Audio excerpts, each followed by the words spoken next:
Okay. Now suppose everyone has the potential to be understanding and civilized folks, right? Every person can be that one guy that holds the door open for you, or knows how to spell that one word you couldn't spell right since kindergarten. Sure, maybe we all could be, but I'd be a bit overzealous here if I told you that if that was all fact. We all know people's not that way.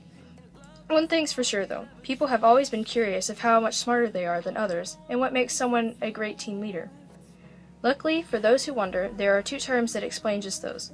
They are often confused, but today, I, Mish, will individualize both of those for your convenience.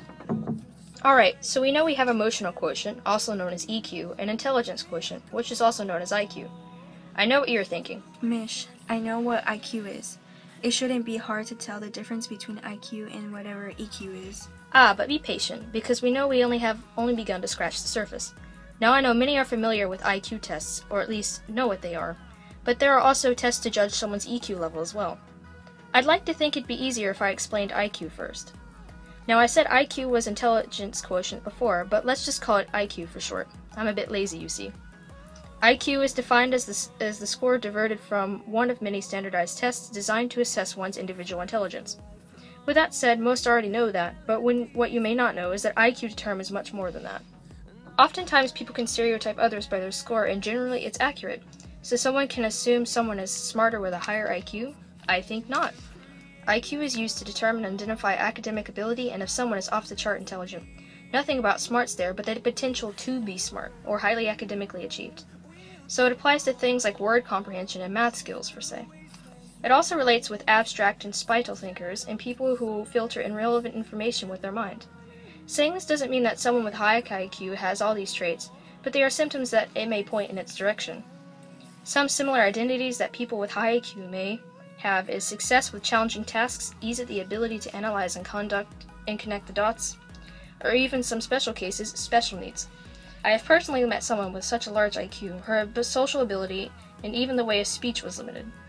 Though many are fooled, her tests and grades surely say different. Wait. So much on IQ, huh? If you keep preaching, you'll never stop. Where's the love for EQ?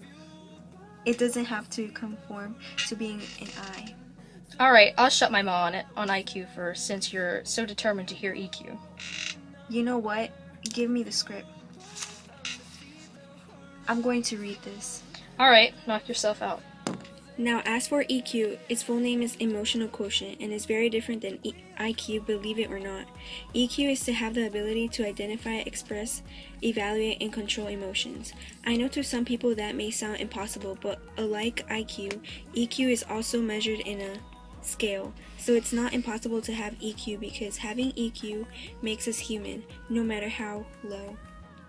You'll see people with high EQ that make great potential leaders and team players.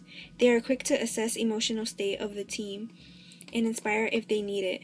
Great people in history like Benjamin Franklin expressed high EQ in a lot of what he did, especially when he came to union and science. Anyway, those people have the ability to understand, emphasize, and connect with the people around them.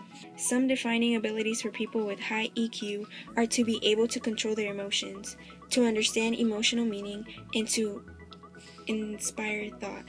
You know, I wish there were more people like this. The world would have less petty arguments over what offends who. So someone who has high IQ may be a great team leader or player, have successful relationships, great service orientation, may be very initiative, or be great in collaborations. Mish, come here.